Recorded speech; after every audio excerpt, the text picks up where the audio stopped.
básica tão deteriorada que todos os investimentos que vão ser realizados para atender o caderno de encargos da Copa e o caderno de encargos social vão, na realidade, ser investimentos de rentabilidade social garantida. Ou seja, não estamos aqui fazendo investimentos superficiais para atender apenas a um evento esportivo.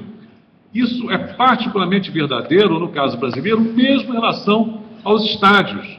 Porque, ao contrário da África do Sul, que é o grande desafio, o que fazer com os estádios de futebol maravilhosos que eles construíram após a Copa de 2010, no caso brasileiro não tem dúvida alguma que talvez não nos 12, mas nos 10 novos estádios que estão sendo alguns reformados, a taxa de ocupação vai ser muito elevada, a qualidade do futebol brasileiro vai sofrer uma melhora em função dessa nova gestão dessas arenas.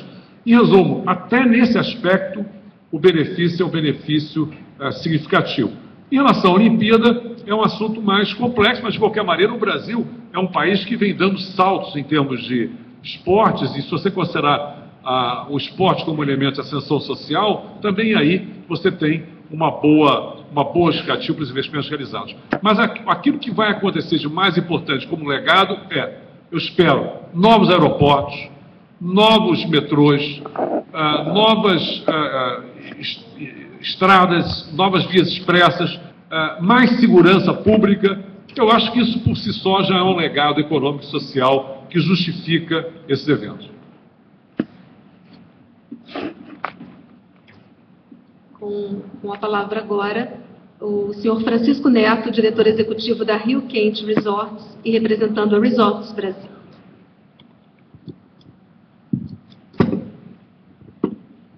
Obrigado. Primeiro, como ex-banqueiro de investimento, é sempre um prazer ter o professor falar com a gente. Primeiro, eu represento uma empresa também que está fora da curva do nosso setor de lazer.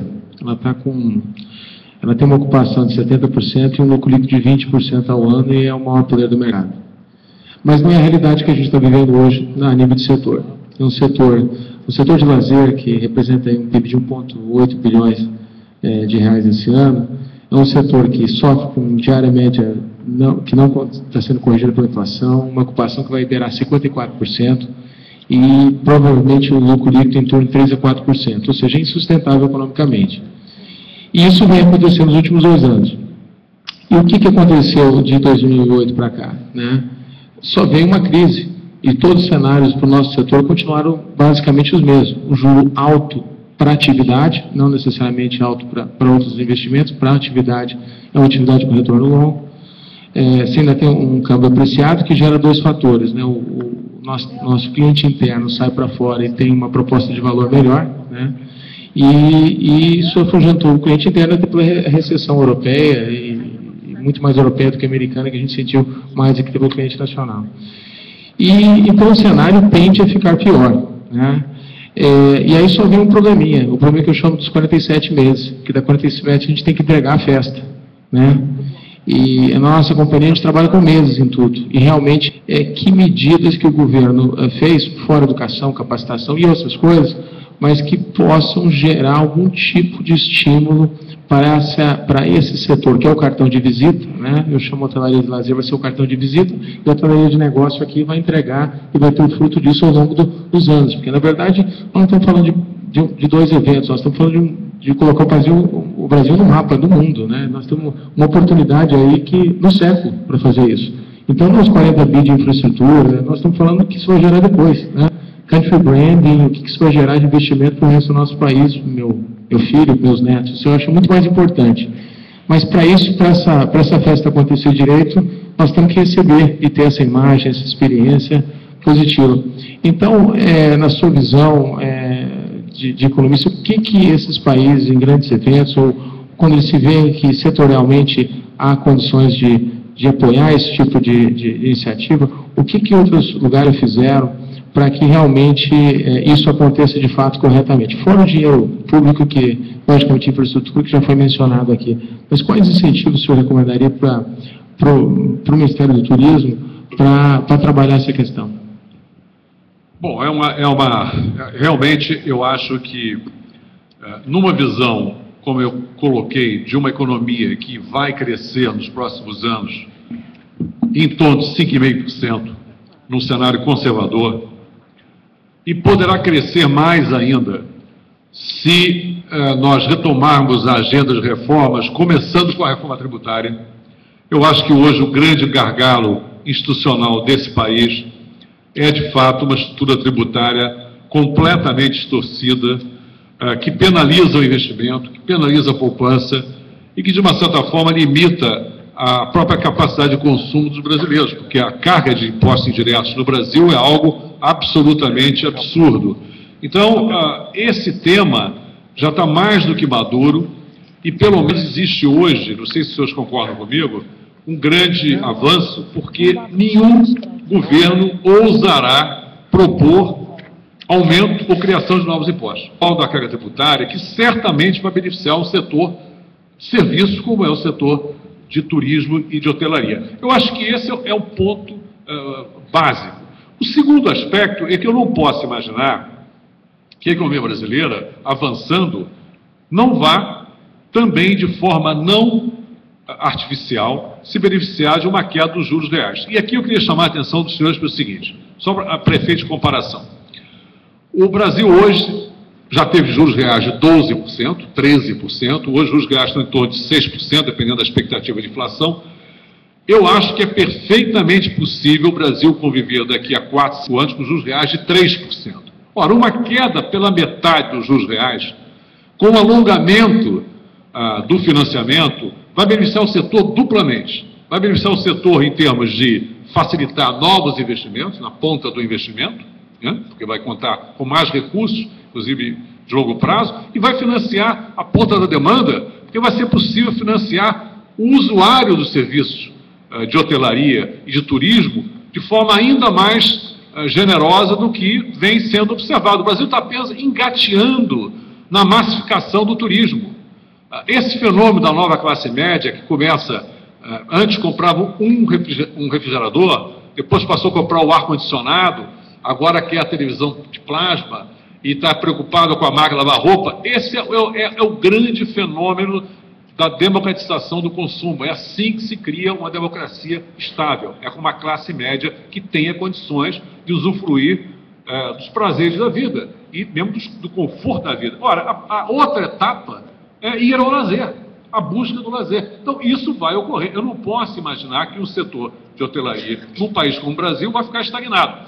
Terceiro ponto, infraestrutura. Nós estamos falando sobre infraestrutura do setor, principalmente do transporte aéreo. Nós precisamos aí, infraestrutura, lógico, novos aeroportos, novos terminais, mais controladores de voo, toda a infraestrutura de segurança, mas precisamos também mais competição no segmento da indústria do Brasil, no setor aeroviário no Brasil. Eu vejo uma ótima notícia esse sinal da fusão TAM-LAN. Nós precisamos realmente ter mais investimentos no Brasil, que sejam investimentos estrangeiros. Vamos rever essa legislação obsoleta que limita a 20% a participação do capital estrangeiro, quanto em vários outros segmentos não existe essa restrição. Por quê? Porque esse é limite. Nós queremos, para o consumidor brasileiro, quanto mais competição, quanto mais novas empresas surgirem, como as empresas novas de baixo custo, tudo isso tem um impacto enorme em viabilizar o acesso ao turismo de lazer, além do turismo de negócio. Então, eu, sinceramente, entendo as dificuldades do setor.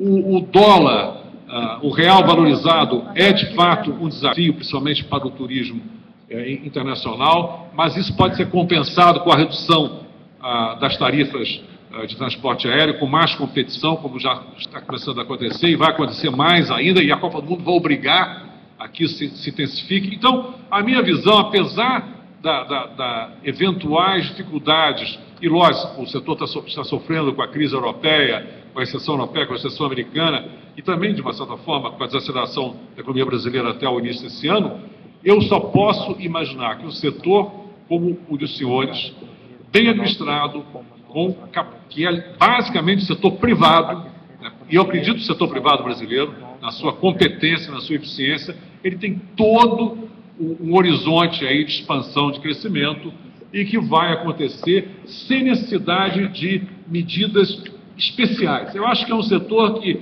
ele se beneficia do ambiente macroeconômico como um todo. Queda de juros reais, mais financiamento, melhoria de infraestrutura e essa fantástica visibilidade que o Brasil vai ter com esses dois mega eventos, Copa e Olimpíadas. Passamos a palavra ao senhor Roberto Rotter, vice-presidente da FOD. Bom, na realidade, eu acho que o tema geral é comum a todos, né? Talvez eu seja redundante naquilo que alguns já perguntaram e em algumas das suas respostas. Mas, em primeiro lugar, eu gostaria de agradecer a sua apresentação e fico muito satisfeito de saber que nós somos um país de primeiro mundo, que o cenário hoje é totalmente favorável. Claro que nós temos problemas macroeconômicos, eu diria até mais estruturais a serem resolvidos, mas ouvindo a sua apresentação, nós temos todos os fundamentos muito bem solidificados para que a gente consiga crescer no futuro. Mas dentro daquilo que o próprio Francisco já comentou, e talvez ou complementando aquilo que ele falou, quais medidas, eventualmente, ou poderíamos dizer assim, compensatórias, nós poderíamos exigir ou pedir ao poder público, considerando que se o cenário hoje macroeconômico é sustentável, ou seja, se todos os fundamentos mostram por uma queda de juros, uma entrada de capital externo, por que o nosso financiamento ainda é tão caro? Por que hoje se existe tantas garantias reais na tomada de um dinheiro? Se você tem um cenário, teoricamente, muito mais sustentável, você não teria que estar apresentando as garantias que lhe pedem hoje, porque se você as tivesse, você não precisaria tomar o dinheiro, né? Nós ainda não estamos, quem sabe, daqui a alguns anos a gente chegue num mercado muito mais maduro, como os Estados Unidos ou a Europa, onde você vê a questão do real estate diferente daquilo que hoje é a hotelaria. A hotelaria brasileira nossa, ela ainda é muito pulverizada, né? Há grandes grupos administradores de hotéis, mas poucos pertencem a uma mesma empresa, são vários investidores independentes. Além disso, esse mercado maduro poderia já começar a exigir garantias, em vez de ser garantias reais, garantias evolutivas, ou seja, nós temos uma perspectiva de médio e longo prazo assegurada, seja pela Copa, que eu acho que a Copa na realidade é uma questão pontual, ela vem, passa, mas o legado que ela vai deixar é grande. Mas, independente disso, nós temos outras coisas muito mais importantes, como usinas que estão sendo construídas, siderúrgicas que estão sendo feitas, portos que vão sendo criados, para poder escoar toda essa produção que se pretende que gere. Mas um outro fator que nós temos mais importante de tudo isso é que a nossa mercadoria ela é extremamente perecível. Eu não consigo estocá-la. Ou eu vendo hoje, ou eu perdi. Né? É uma coisa que a companhia aérea. Então, e só para finalizar, todo esse desenvolvimento e essa busca desse crescimento gera um outro fator que, no nosso caso, é muito importante. O nosso maior insumo hoje é mão de obra. Hoje, ainda não se dá para fazer um hotel totalmente mecanizado ou robotizado.